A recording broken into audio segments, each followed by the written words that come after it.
Again, the tie rod, the shaft goes down.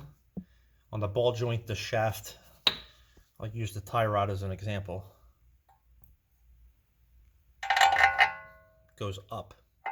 Now here's the problem. You can see that this CV axle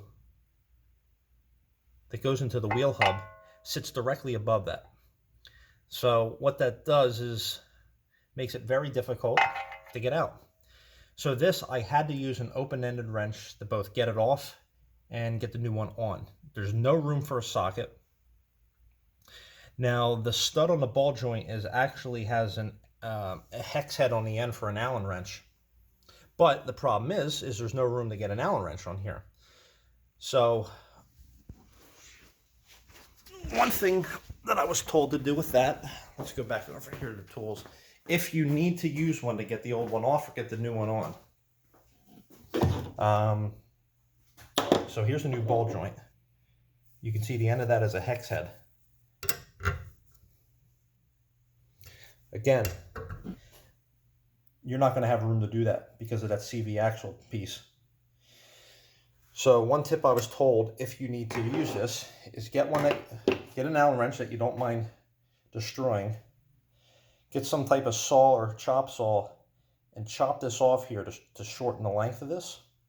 Then you should have enough room to get that in, because not on the new ones, but on the old ones, this shaft might spin freely, so you might need to get this on here and hold this in place while you break this free.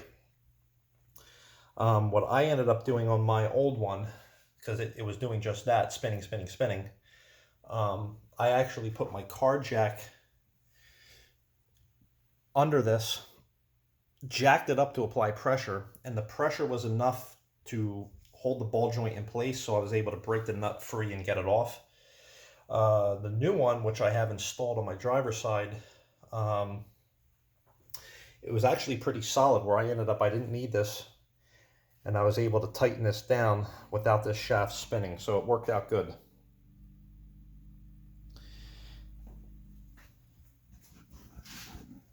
So let's go back. I want to cover some,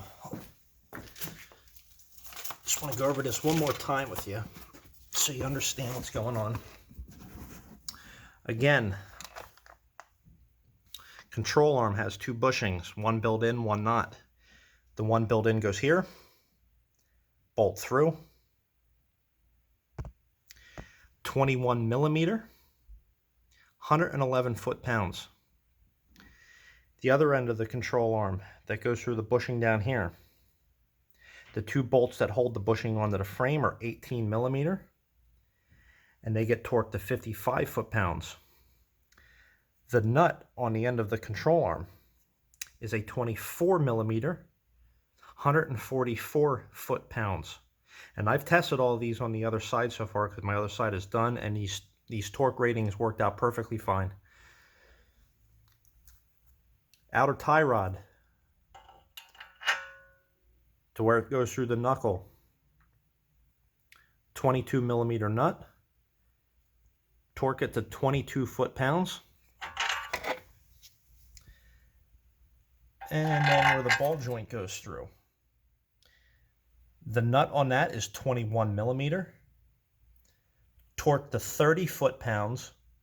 And with this, they recommend, after you torque it, turning it an extra 90 degrees. With this one, because I can't get a socket into it, I just had to use a 21 millimeter wrench, open-end wrench, and just crank it down the best I could and just get it, you know,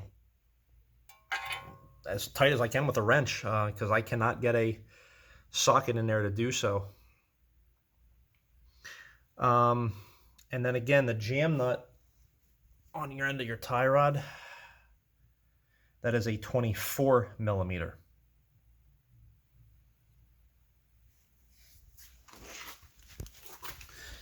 So that's where everything's at, what you need. Unfortunately, with these two parts, the tie rods and the passenger side control arm I got from 1A Auto. The reason why I did not get the driver side from them is because they did not have it in stock. And I kind of wanted to get these parts quick, get them here, and get this job done. So the driver side control arm with ball joint I got from Advanced Auto Parts. Got the bushing there as well. This bushing, control arm, ball joint, and tie rods for both sides I got from 1A Auto. I'd probably say total in price, probably about $300 for everything. Total I probably spent about $400 or so, maybe $450, because I didn't have the larger torque wrench. There was a couple millimeter wrenches I needed that I didn't have. So you add in that price, the tie rod tool, maybe altogether $400, $450. But again, if you have these tools and you don't have to get them, then the only thing you're spending money on is new parts. Like I said, roughly around $300, $310. I mean, you get this done at mechanic, you add in labor, it could be a $500, $600, $700 job. So, and this turned out to be a fairly easy job. So I highly recommend doing this yourself. Very easy to do yourself. The hardest part of it was probably, like I said, the spraying the WD-40 on and trying to loosen all those nuts, because everything was just rusted and seized on. And other than that, like I said, I got the driver's side done. Everything fit and bolted up nicely, torqued down perfectly fine, went together fairly quick. So again, tips and tricks. The special tool for the inner tie rod helps. When taking off the outer tie rod, the old one, count your turns. Write that down, remember it, so you can translate that to the new one. This boot, the new boot, when a new boot goes on, this new tie rod has a groove here. That groove is where this end of the new boot sits, and you can put a wire tie on it, and that end wire ties up underneath. If you need Allen keys to hold the ball joint in place while tightening the nut, this new control arm, this is a 6mm Allen. For some reason, the old one was a 7/16. So if you need Allens, make sure you have American size and metric size as well. Again, a lot of banging and clunking, kind of metal on metal clunking sound when I was hitting potholes and bumps. It got worse day after day to the part where I could have swore stuff was going to break off and fall off while I was driving. Luckily did not. I'm going to finish this up today. In a couple days, take it for an alignment. And hopefully it goes well. So anybody, any tips, tricks, comments that you have that can help someone else watching this, or if I've misquoted something or said a wrong size or whatever, and you want to comment to correct me, feel free to do so. Again, I am not a mechanic. I am not a YouTube video editor. This was just to show you what to look for and the tools you need to get to it. I am going to, before I put the stabilizer bar back in, I want to get the ball joints, control arms, and tie rods in and tightened. Then I will swing this back up into place, bolt the link bar back, put the tires back on it, and I might take it for a little road test, maybe up the street a block or two, just to see if I solved any of the noise. And last, I think, little tip and trick, or two tips and tricks here that I found useful from playing around with and from what people have told me online, is when putting the new control arm on and the ball joint, before torquing them down, get under the knuckle here with your floor jack and jack this up basically applying pressure as if the car was sitting down on the ground on its wheels anyways. Get that force and the pressure applied and get this up. Then go and torque all your control arm bolts and then let it back down.